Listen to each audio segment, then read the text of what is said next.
नमस्कार, मी नेहाज किचन मध्ये तुम्हा सर्वांचं स्वागत आहे। आषाढी एकादशीच्या तुम्हा सर्वांना हार्दिक शुभेच्छा।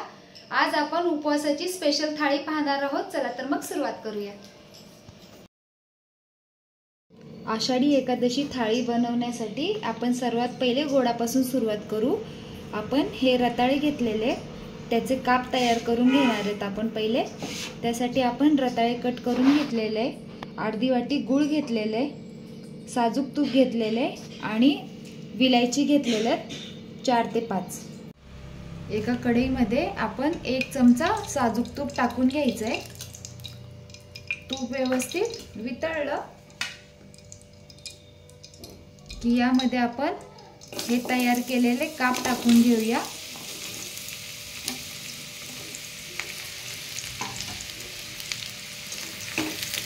व्यवस्थित आपण तुपामध्ये हे परतून घेऊया।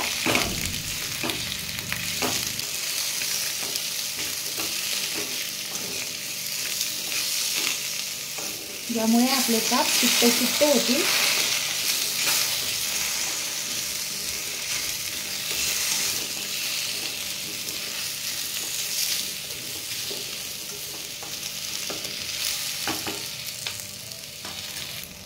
आता यामध्ये आपण अर्धी वाटी गूळ कट करून घेतलेला आहे तो टाकून घ्यायचा आहे। गूळ तुम्ही तुमच्या चवीनुसार कमी जास्त करू शकता। चिमूटभर मीठ टाकून घेतलंय। आता व्यवस्थित आपण गूळ मेल्ट करून घ्यायचा याच्यामध्ये।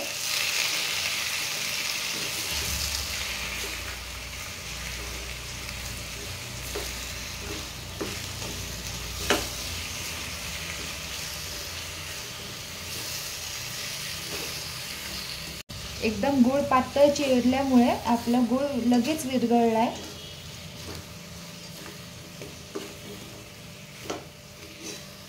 आपला पाक तयार झालेला आहे याचा। यामध्ये आता विलायचीची पूड टाकून घेऊया।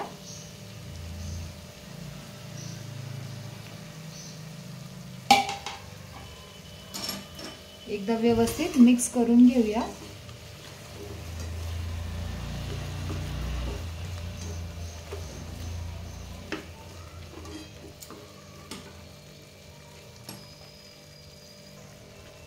आता याच्यावरती आपण एक झाकण ठेवून रताळे शिजू द्यायचे। 5 मिनिटं झालेली आहेत। आता आपण चेक करू।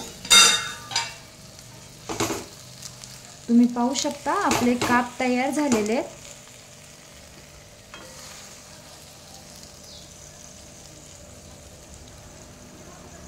शिजले गेलेले आहेत। आता आपण हे गॅसची फ्लेम ऑफ करून टाकू। आपण भगर तयार करून घेऊ।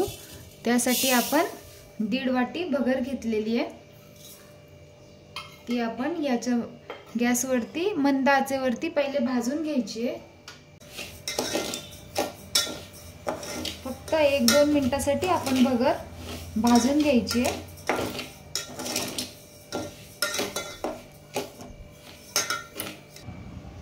दोन मिनिटं झालेली आहेत। आता आपण यामध्ये 1.5 तांब्या पाणी ओतून घ्यायचं आहे।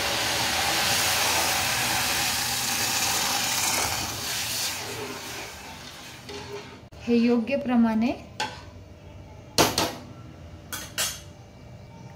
चवीनुसार मीठ टाकून घेऊया। थोडंसं साजूक तूप टाकून घ्यायचं आहे। व्यवस्थित मिक्स करून घ्यायचं आहे आपण। आणि आता आपण ही भगर शिजू द्यायची आहे। मीडियम गॅसच ठेवलेला आहे। 10 मिनिटं झालेली आहेत। आपण भगर झाकून ठेवली होती। तुम्ही पाहू शकता एकदम सुटसुटीत अशी आपली भगर तयार झालेली आहे। व्यवस्थित शिजली आहे। आता आपण ही काढून घेऊया।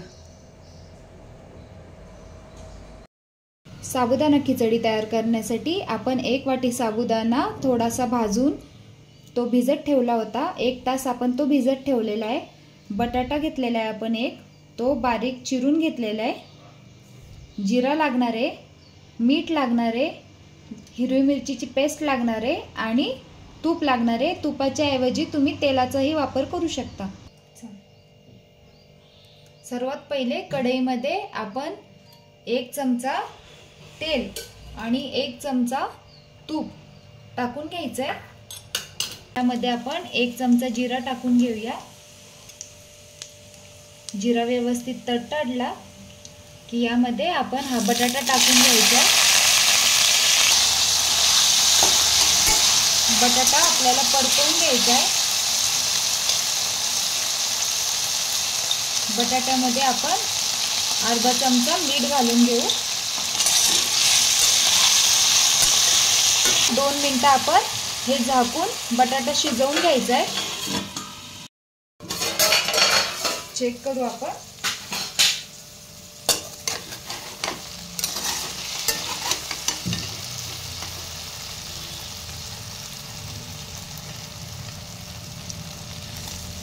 बटाटा बऱ्यापैकी शिजला गेलेला आहे।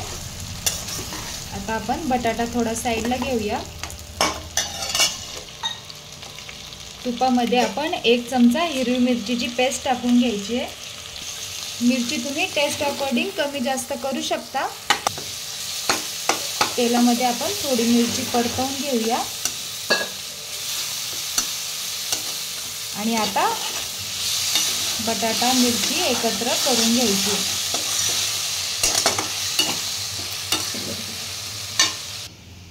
तुम्ही पाहू शकता साबुदाणा आपण मोकळा करून घेतलेला आहे। आता यामध्ये आपण अर्धी वाटी शेंगदाण्याचं कूट घालून घ्यायचं आहे, म्हणजेच 5 चमचे आपण शेंगदाणा कूट टाकून घेतलेला आहे। आता आपण हे बटाट्यांमध्ये टाकून घ्यायचं आहे। व्यवस्थित मिक्स करून घेऊया।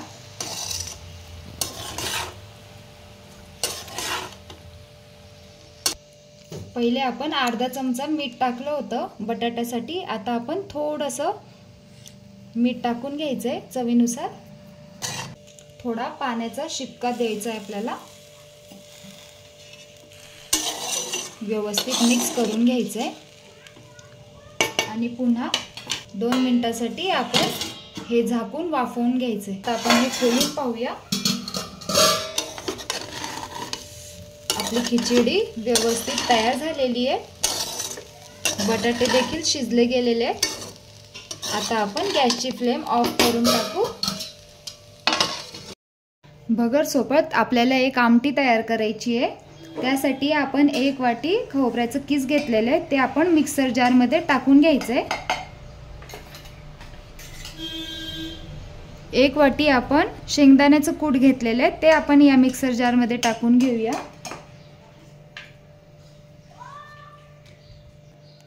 1 चमचा आपण हिरवी मिरचीची पेस्ट घेतलेली आहे, ती तुम्ही तुमच्या चवीनुसार कमी जास्त करू शकता। चवीनुसार मीठ घेतलेलं आहे।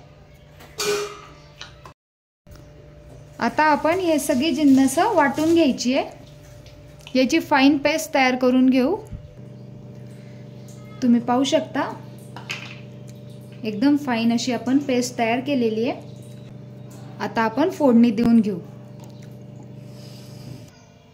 एका पातेल्यामध्ये आपण 2 चमचे तूप घ्यायचंय। तुम्ही या जागी तेलाचा देखील वापर करू शकता।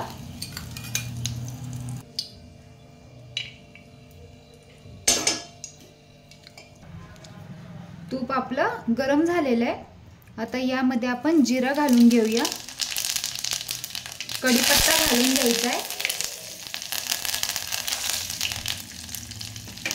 यामध्ये आपण थोडीशी हिरवी मिरचीची पेस्ट टाकून घेऊ। ही ऑप्शनल आहे, तुम्हाला गरज असल्यास टाका। आता आपण तयार केलेलं हे वाटण यामध्ये टाकून घेऊया।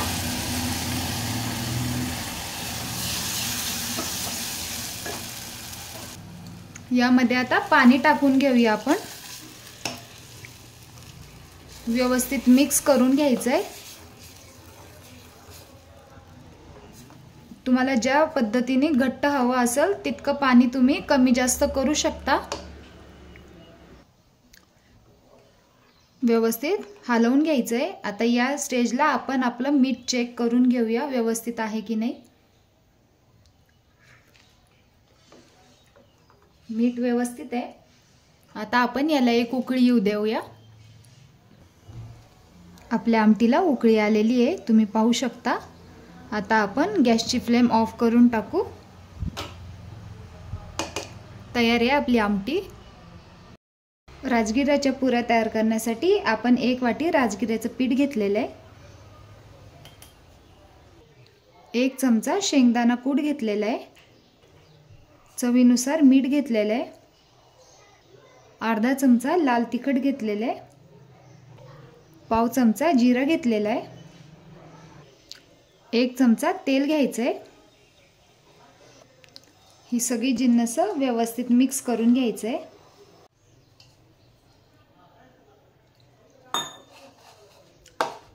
दाटसर असं आपल्याला पीठ मळून घ्यायचं आहे याचं, तुम्ही पाहू शकता।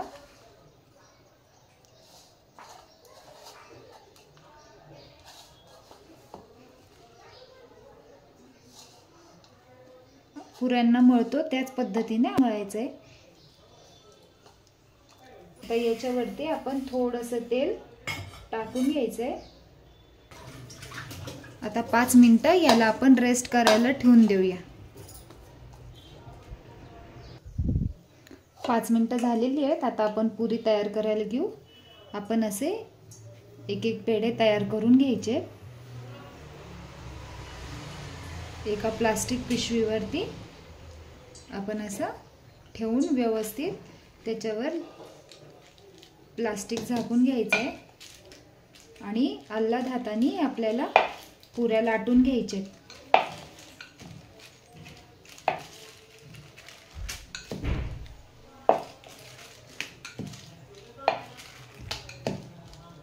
पीठ लावायची आपल्याला अजिबात गरज नाहीये। छोट्या छोट्या आकाराचे आपण अशा पुऱ्या तयार करून घेऊया।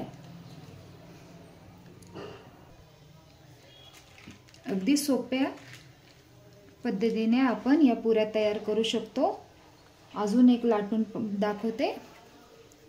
एक पेढा घ्यायचा आहे, तो या पिशवीवरती ठेवून द्यायचा आहे प्लास्टिकवर। एक पेढा घेऊन व्यवस्थित तो प्लास्टिकवरती ठेवून द्यायचा आहे। त्याच्यावरती दुसरं प्लास्टिक ठेवून हलक्या हाताने आपल्याला पुरी लाटून घ्यायची आहे। अजिबात तडे जात नाही, तुम्ही पाहू शकता। एकदम इझी आहे।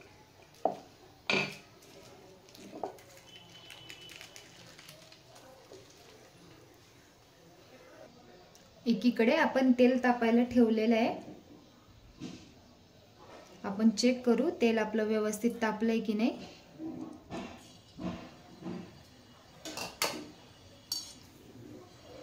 तुम्ही पाहू शकता तेल व्यवस्थित तापलेलं आहे।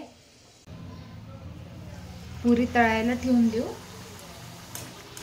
तुम्ही पाहू शकता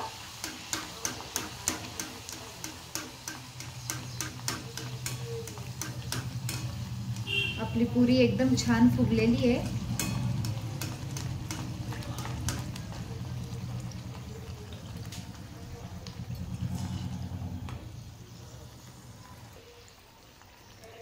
आपली पुरी तळली गेलेली आहे। आता आपण ही काढून घेऊया।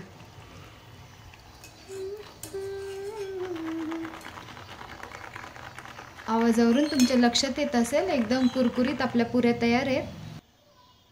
अजून एक पुरी आपण टाकून घेऊ।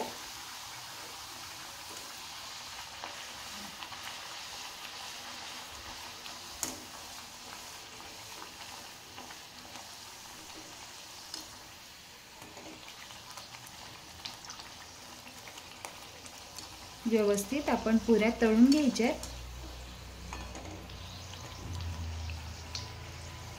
एकदम क्रिस्पी अशा आपल्या पुऱ्या तयार झालेल्या आहेत। आपली पुरी तळली गेलेली आहे। आता आपण हे काढून घेऊया।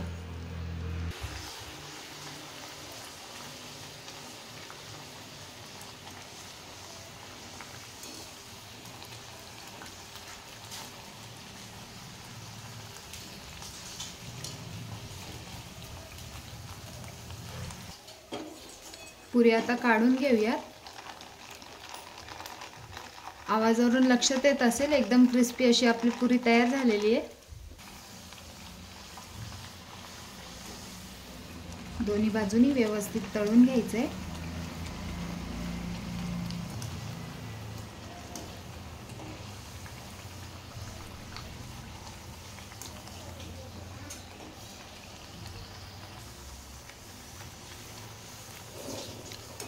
तुम्ही पाहू शकता एकदम टम्म फुगलेली आपली पुरी.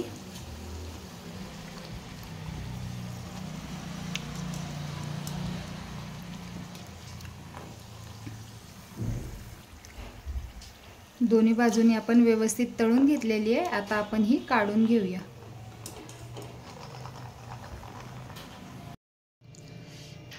सर्वात पहिले रताळ्याचे काप, भगरची आमटी. आपण भगर घेऊया. साबुदाण्याची खिचडी, राजगिऱ्याच्या पुऱ्या, पापड, दही, केळी आणि तळण. कशी वाटली तुम्हाला रेसिपी कमेंट करून नक्की कळवा. आवडल्यास लाईक शेअर सबस्क्राईब करायला विसरू नका. भेटूया पुन्हा अशाच नवीन रेसिपी सोबत. Bye bye. कशी वाटली तुम्हाला रेसिपी कमेंट करून नक्की कळवा. आवडल्यास लाईक शेअर सबस्क्राईब करायला विसरू नका. भेटूया पुन्हा अशाच नवीन रेसिपी सोबत. Bye bye.